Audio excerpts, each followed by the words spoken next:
Hey guys, Griffin here at Timbertrain Coffee Depot, and today I have a fun little summer project for you guys. We're going to be making slow drip cold brew using nothing but the Aeropress.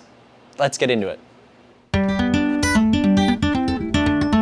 So what is slow drip cold brew? Well, the cold brew that most people drink is actually immersion cold brew, where people put water and coffee in kind of a tub or a container and let that kind of sit in the fridge for about 12, 16, 20 hours. And so the water and the coffee are kind of sitting together, hanging out and making this delicious, creamy, icy beverage. But in slow drip cold brew, what we have is a bed of coffee and some water on top dripping slowly onto the bed. And so the water is slowly seeping through the bed of coffee, almost like percolation, and creating us a nice, different style of cold brew. I really like slow drip cold brew because it tends to have a bit more acidity, a bit more clarity to the coffee than I find with regular immersion cold brew, which sometimes is great because it makes a really nice, drinkable coffee, but you might lose some of the qualities that you get in your single origin filter coffee. Because it's also more like a percolation, this only takes about 1 to 3 hours, depending on how much water and coffee you're using, compared to the usual 12 plus hours for other cold brews. I really love this method because all you really need is an Aeropress and a bottle and some other little things, and you make really interesting and fun kind of cold brew. What you're gonna need today for this project is, of course, the Aeropress, and I mentioned earlier, the bottle. You're also gonna need a pair of scissors, a bobby pin or a push pin, any kind of small tipped pin. We're gonna need a couple filters. I like to have the Aeropress funnel nearby. Also gonna need a carafe, and it's nice to have a scale. Don't need any timer this time. Finally, I also have some coffee, but we'll touch more on that later. So the setup starts with taking our bottle. I'm gonna take off the cap, and we're just gonna cut a little bit off the bottom. So this is gonna turn into our kind of hopper for the water. So let's do that. All right, so there we go. We have our hopper. Doesn't need to be perfect. Just gonna leave that there for now. And the next step is gonna be poking a hole right in the center. Be careful with this part because you could get injured. Also, be sure to go kind of slowly. You can always make the hole bigger, but you can never make the hole smaller.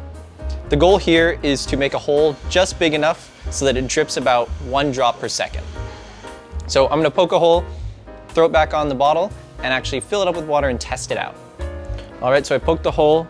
I actually switched the bottles because I found these thinner caps, these kind of smaller ones, are a little easier. So let's test out the flow rate on this one.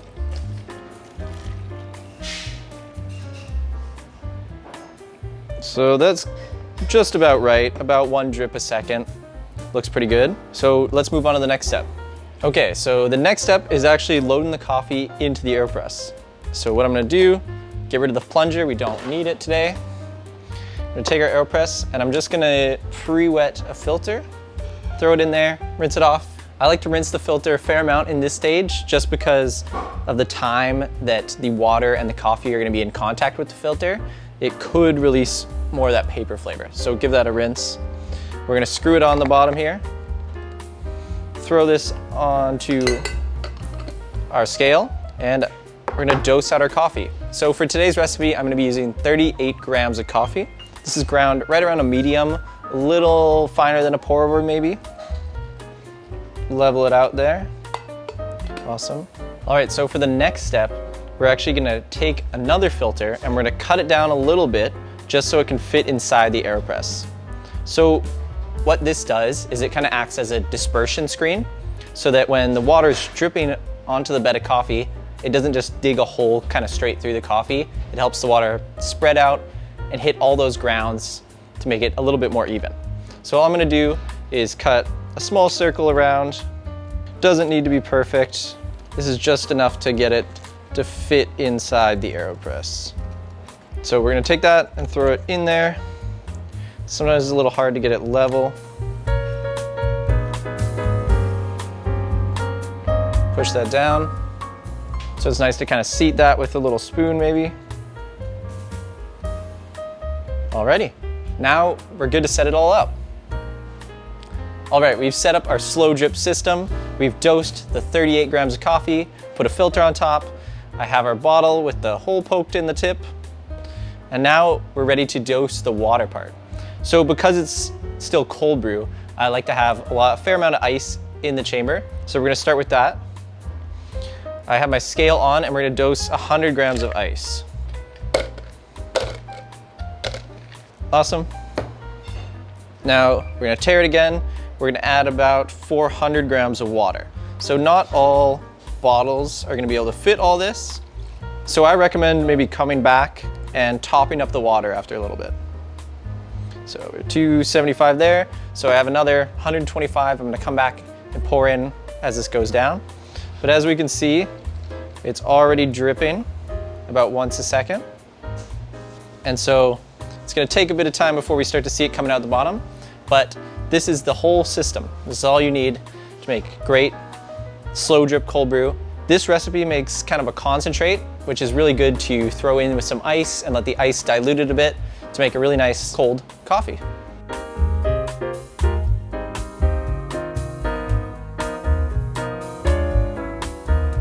All right guys, so this is gonna take a while to brew, but let me know in the comments what you think about this method. Did you try it out? How do you like it compared to regular cold brew?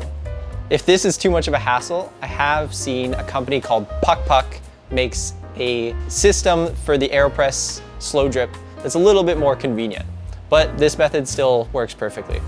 Anyway, thank you guys so much for watching. Have a great day.